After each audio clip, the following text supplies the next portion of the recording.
Look at that face. All the smile you have. Now, who's got that smile in the family? Maybe Tyler, huh? Chris had that. Was it Chris? Yeah. Yeah, he had the mouth look. This little piece here. How old are you there? Are you in this country or in Denmark? Yeah, I'm staying over here. So it might have been up in Montana somewhere. Yeah, oh yeah, About in 35 Montana. maybe. It might have been taken and before I came to the big hole. I'm not sure. Your forehead is light and you're tan down here. Well, you wear a hat up there always. This picture had a lot of pen writing over the face, and I had to go in and actually take the lines out and clean it up. You had somebody had drawn a mustache on your upper lip. Oh. Oh, for Pete's sake! I wonder what. Isn't that a You can see any trace of it? No, you don't. You cleaned it really well. It looks like you just arrived. Mm-hmm.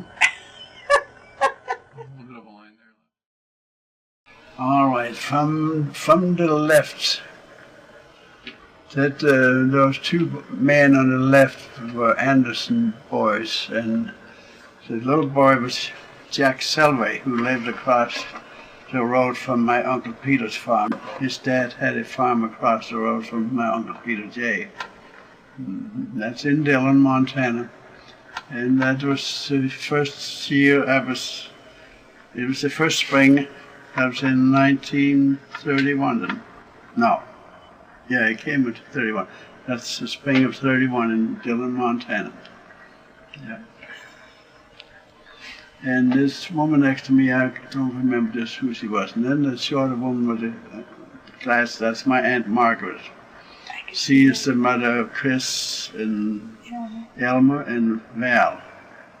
And this man here is another Dane, I don't remember his name. Then there comes my cousin Elmer.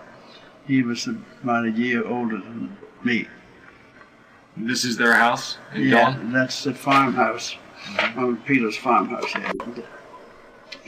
Yeah, quite a group there. That was right after I'd come over from Denmark. That's me on top of a load of alfalfa hay in my Uncle Peter's stand down below. You bring that up? That's Uncle Peter. That's my dad's brother. His name was Peter Jensen Petersen. He's such a my little dad's man. name was Peter Christian Petersen. He's such a little man. You'd like to pick him up and carry him. Yeah, there were two boys in that family named Peter. They came from a family of 13 children. And this was taken in the wintertime. It was really cold in the wintertime. Do you control those horses from up on top? Yeah. How do you get up there? Well, when you load the hay, you're up there and there's a post that comes up here. You usually wrap the reins around. That's how we always did it. Those look like Frisian horses, black Frisians. I don't know what, they could be, probably might be more Percheron than anything else. They were black. And that was Elmer's car. It was a Plymouth. A Plymouth. They don't make them anymore. I didn't know how to drive it. I was just sitting there acting like I didn't know. Such a boyish face. So this was at that, Elmer is the same guy who was outside with the lineup? That was Elmer's car, yeah. This isn't the one that you mashed up the fender on, is it? That was a Model T, and that was his dad's old pickup. Oh. I turned the wheels, like turned them this way, see, and I was backing up, and there was a clothesline post standing over here, and that just brought the fender right into the post and pulled it right off. That young kid from Whippersnapper.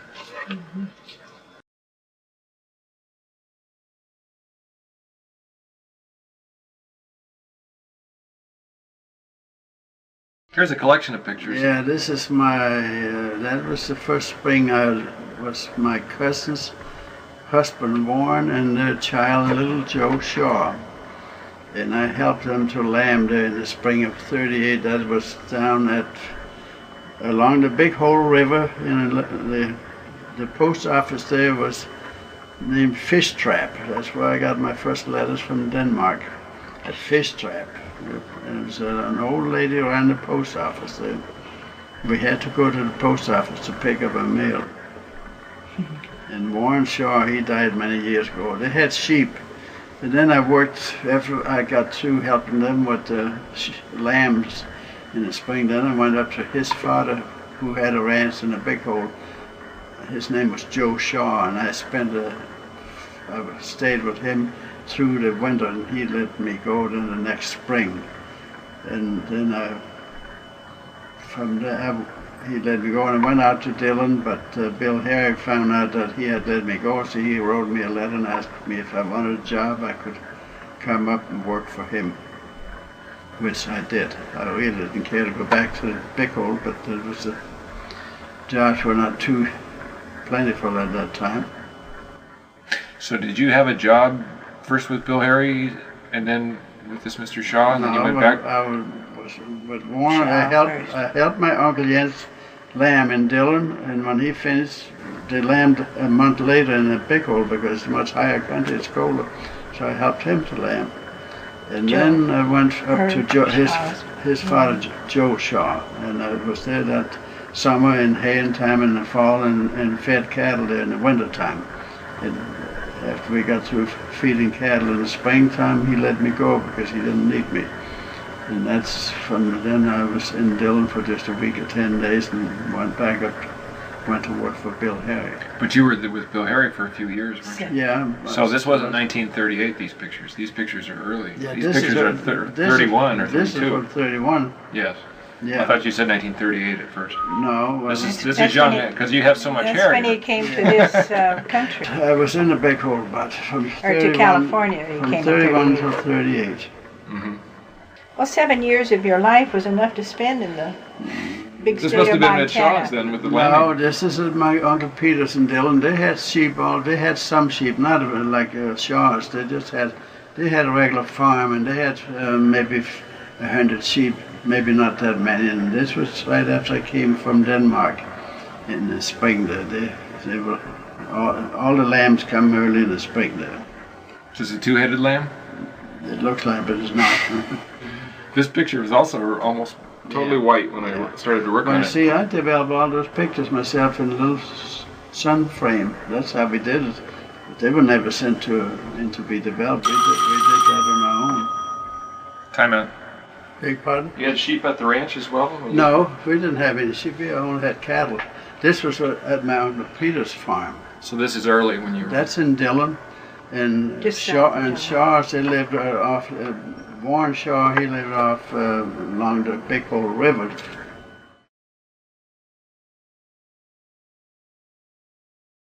That's in Dillon, cemetery in Dillon, Montana. That's my mother's grave there, and also my sister Jenny is buried there. She died, I guess it's a 5 or 6 year old. 4 years old, honey. She had diphtheria. 4 years old, yes, and they're both buried there. And also I have my aunt, who was killed in a car accident shortly after I came to Dillon, is also buried in one of the corners. There was quite a big lot there. And my Aunt Margaret, Uncle Peter, has a daughter buried there, I believe. Yep. Elna, she died from flu. So this headstone is still there. My dad bought. Oh yeah, my dad bought that and had it put up. And that's my mother's name right there, Caroline Petersen. Was her name changed while she was living? Did it used to be P.E.D.? Well, yeah, my dad changed that to T after he came over here. I see. But it was early in Denmark. They used the D. Do you think he changed it to T because it was just more convenient? Well, most of them, I don't know. I don't know the real reason. Maybe some of the other. See, he had several brothers in Dillon. They may have changed theirs also. I think they all did. Yeah. It seems fitting that the flowers or the shrubbery around the grave are dead too. Yeah, it was poorly maintained. That was in winter. At that time, it was poorly maintained, but they have perpetual care now. Come up with a different system now, and it looks much better. We went there, and it looked nice. I looked mad there. Well, you look a little sad. Well, it was a snap at the wrong time. She died when I was 3 months old. My mother did. Yeah. What was There that? that was right after I'd come from Denmark, and I always had to help milk. My Aunt Margaret always insisted I help to milk whenever I came there, because they milked 9 or 10 cows every day. How cold do you think it was? It was cold there, and I had a big boil. I had some real big boils in my head shortly after I came here. That's why I have that wrapped around my head. My gosh. She should have had you laying on the sofa. And I had some when I went to work for Shaw's too, in my neck. My dad had those too on the farm. Boils on his neck, his arms. Oh, that's taken right in front of the bunkhouse. That was taken in that would be 1933, I believe. I have my irrigating boots on. That's taken in the spring of the year. And I did a lot of irrigating there in the summertime. Those boots look like they're out of a catalog. You look like a model here. Well, that was from... These boots are made for walking. They came from Montgomery Ward. We had Montgomery Ward catalog, and when we were finished with it, it wound up in the toilet. How handsome you are. Who's he look like in this one? I think Anybody in the family? You look a little bit like him there, your nose especially, Paul. That's kind of funny. I think he looks like Gene a little bit. Yeah, he does. Maybe so. You each have some of it. I think Gene has a bigger face than I have, though. More round now. Mm-hmm, yeah. Yeah, let's see, I came in 31. In 32, I was up at Shaw's. So that would have been in 33 then. Yeah. That's Bill Harry and little Fancy Mae, who he always went by the name of Ding Dong, because her mother was the cook there, and we had a big bell on top of a high post by the kitchen door, and when Mama rang the bell, little Frances May said, "Ding Dong, Mama Ding Dong." Yeah, Mama Ding Dong. Well, they rang it for mealtime, wasn't it? For mealtime. And our meal times were at 7, 12, and 6, always. On time. Always on time. Was she the only child at the ranch? Yeah. Well, there was another cook later on, Mrs. Schofield. She had 2 boys, Jimmy and Tommy. That's our wood pile there, part of a wood pile. I've split a lot of wood up there. We use a lot of wood. Keep warm. Mm-hmm. This building is the ice house. To the right. That's the ice house, yeah. Was this a weekend or time off? It could have been on a Sunday. He's dressed up in a It could white have been shirt. on a Sunday, yeah. We didn't go to church. There were no churches in the big hole. No. Looks a little bit like... look at that hair. Mm-hmm. Yeah, remember how Steve used to do All in the eyes. Mm-hmm. Yeah. Say he does, doesn't he? Heck, you see all your family when you see this man. I think I shaved every other day there on the ranch. I don't really... You never had a beard, No, like your offspring. never, no. That's Bill Harry, and I'm trying to Pull one another over. do a little... Is that Indian wrestling? Yeah, whatever you want Something. to call it. I can remember them doing that. Horsing around. Yeah. Playtime. Looks like the grass is growing thick there. Recreation. We didn't mow that grass. No, it didn't grow too tall. And that house is actually an old log house that has had some stucco applied on the outside. Oh, yeah? Make do. Yeah. Improve. That's in the big hole, Montana. Remodel, we call it. Yeah. And this is Ding Dong. She liked Carl. Yeah, and one time we were trying to dig a well out in front of the house where you saw I was sitting on the grass a little further away. But we didn't have any luck, didn't find any water there. And I was out there shoveling the dirt back into the hole again. That took quite a long time. And she would come out. She was always out there hanging around when I was there. She wanted me to kiss her. I was teasing her a little bit, and she said, yeah, she wanted me to kiss her. And I said, well, I can't do that. But she says, if I show you my belly button, will you kiss me? Tell little Dickens. That's like girls for you. That looks like an old log cabin there. Somebody must have kissed her on her belly button. Well, that was the ice house. That's Your where mother we did. that's where we Father kept played that. with her. And that's her dad's car. There's an old Chevy, about a 29 Chevy, I think. Yeah, square windows. Like we had. Yeah. We went back to after the 41. We saw Ding Dong in the big hole one time we were up there, and that's... There's Ding Dong sitting on the porch. Yeah, this other guy, he's half Indian. I forget what his name was. He worked on the ranch one year. Has the nose and forehead. Yeah, he outdid me there. He pulled you up? Looks like it. That angle is different. Bill Harry must be taking the picture, and he took the picture last time. Yeah. Must have been Sunday. They dressed up a bit. Yeah, it was Sunday. We didn't play around on work days. That was Sunday afternoon. There's the old Chevy. That's George and Essie Helming. She was a cook on the ranch for several years. Her husband only worked on the ranch during haying time. Other than that, he worked downtown Wisdom. His two brothers, they had a garage there, and he worked for them.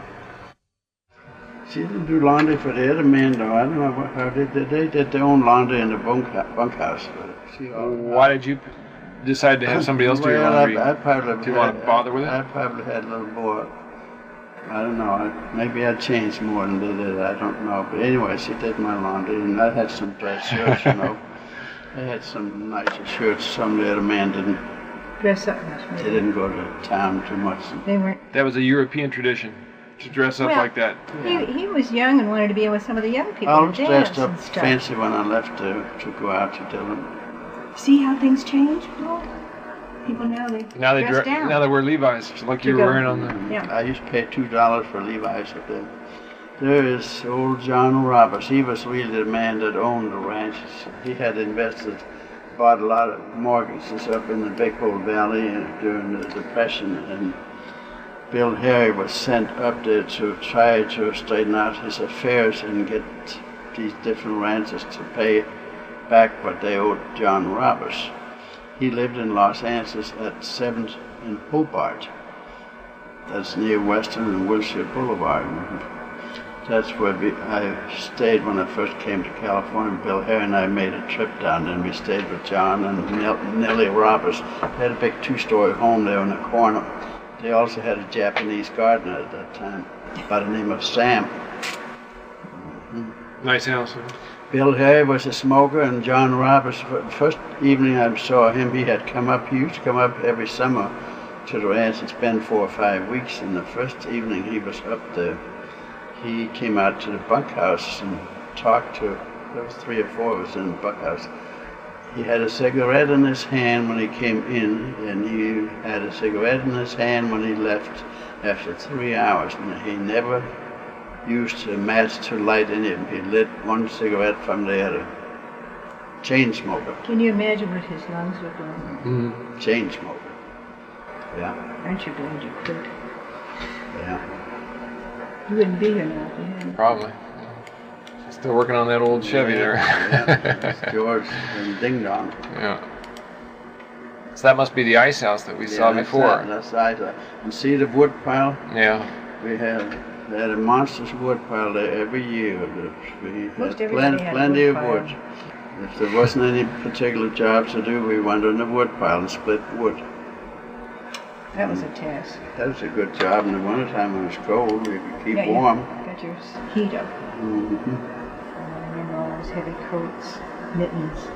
This was on a trip over to Idaho where John Roberts had made a lot of money in this silver mine, and I think it was in Kellogg, Idaho. Look at that. We went over there one Sunday afternoon. He was interested in another mine. We went into the mine, I remember, and on the trip over there they had what they called the spotted fever tick.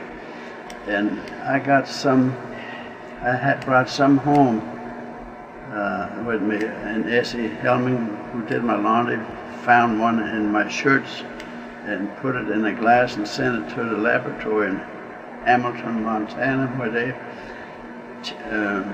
the spotted fever can kill people. There's so many people, when they get bitten by these fever ticks, they die. But I was lucky; I didn't suffer anything from it. But it was a poisonous tick. And John Roberts is the safe I have sitting in my home now in Cerritos belonged to John Roberts. It came out of the silver mine that he owned in Coeur d'Alene, Idaho. It was used in the mine for the payroll and his financial dealings. We use that almost every day. Not every day. And Gene Autry has a museum in Los Angeles with a lot of old things from early times, and there is a safe identical to the one I have, but it looks much more used. It is not near as well kept as the one I have. But it's the very same model. Interesting. Yeah. It's a heavy thing, isn't it? Yeah, it weighs close to between 300 and 400 pounds, I think.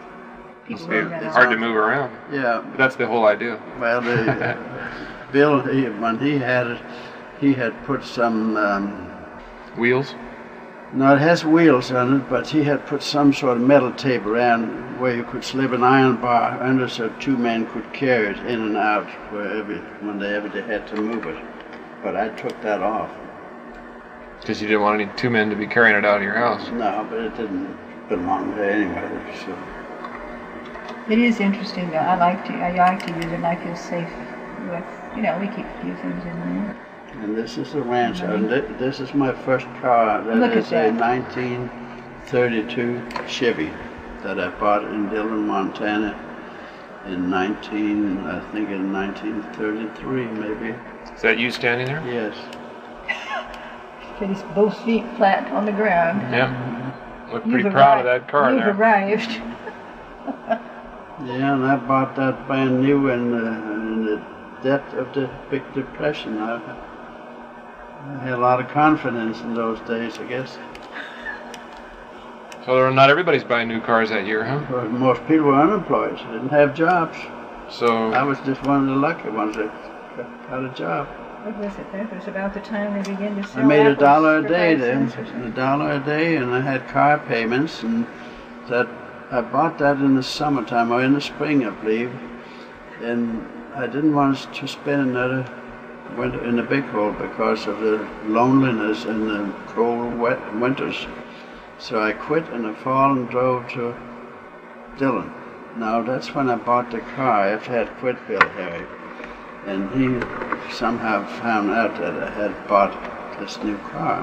Yeah. So I was staying at Uncle Peter Jay's, and he wrote to me there, he says, if I hear you have bought a car, you better come back and go to work again, because otherwise you can't pay for the car, which I hadn't really thought much about when I bought it. You didn't buy it outright? You had car payments to make? I had car payments. Well, how much did you have to pay down? Not much? How much did the car cost? Well, the car didn't cost somewhere around between $400 and $500. Right. It was the smallest model that Chevy made at that time. It was just a two-passenger car. There was only one seat, what we call a coupe. Yeah. So I went back to the big hole again. But at this time you were thinking you were going to leave and go where? I had spent one winter in the big hole. I didn't want to stay there anymore because I was lonely there. You couldn't go see any. There were no young people around there. You couldn't get out. Yeah. In the wintertime you were snowed in for 5 months. So if you had bought the car, then maybe you would have left. Yeah, but I still didn't have any job when I bought the car. Well, you didn't have a job when you bought this car? No. I was figuring I'd get some work around Dillon. He sure changed his principles, didn't he? Well, there wasn't any work to do around Dillon, was there? Not too much, and they didn't pay much in those days, So you could make more on the ranch? Well, I got $1. Well, he had his room and board. I got $30 a month in my room and board. $30 was income. Didn't have it outgoing.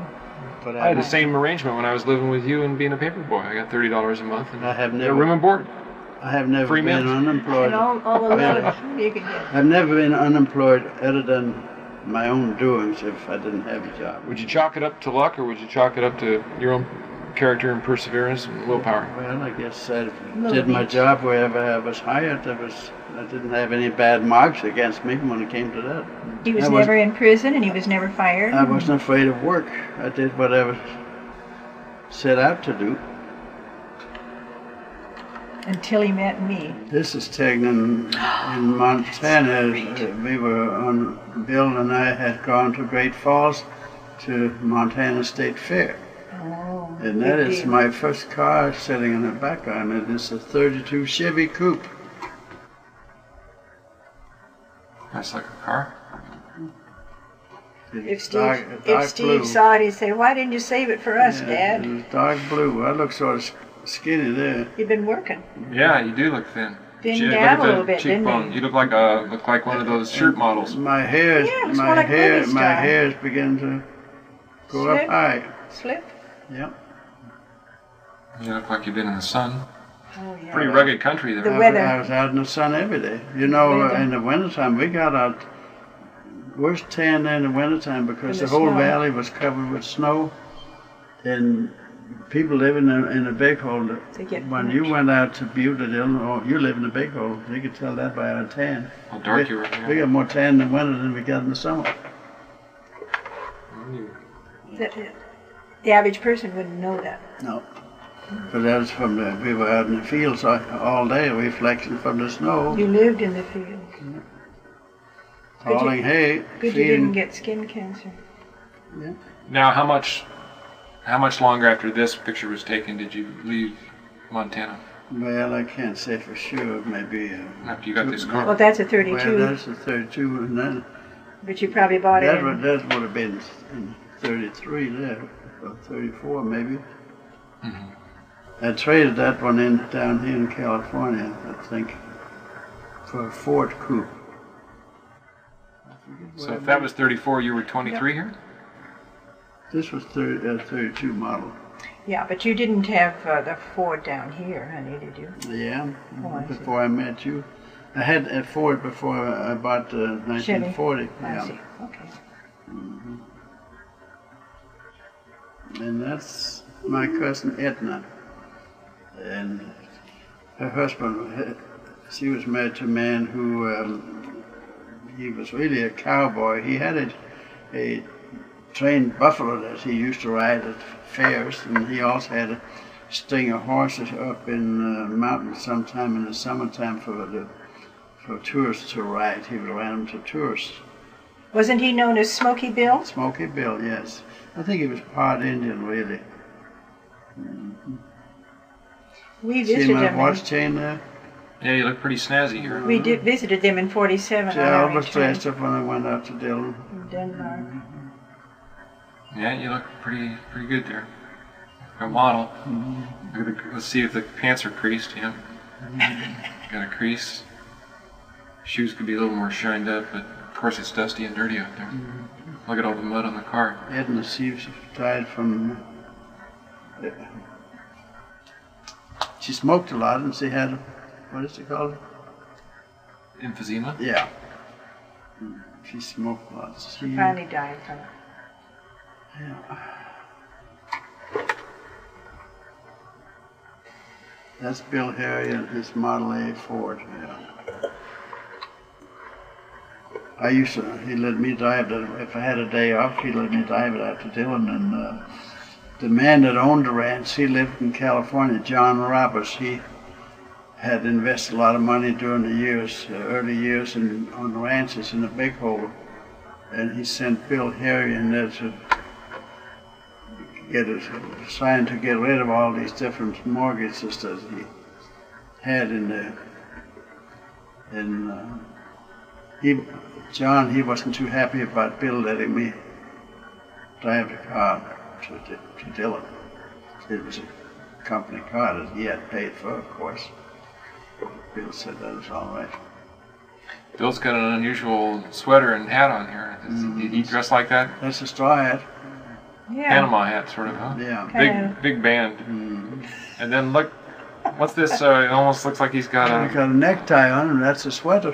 His necktie's out. Yeah. And he's got this sweater that's got these it's decorated. Squares. It's, squares. Is that a Scottish outfit? I don't I know. don't know. Different No, anyway. he had some nice suits. He always dressed up whenever he went out away from the ranch. Wore the sweater that day, I guess. Always dressed up. Yeah, look how you hold your head there. That looks like some of our boys. Looks like Gene, doesn't it? Some of our boys, doesn't it? I don't know. Yeah. I can't say it. Our kids really, they have a lot of your features. Well, that's it for now. We'll have to have you back and do some more. Next time Well, we we get sure another batch, we'll get another batch. We the sure B batch. appreciate it, Paul. It was great to see that stuff and what you have done with it, how I you want can to get manage. a few from the ranch of the horses. Oh, well, I got plenty more to do.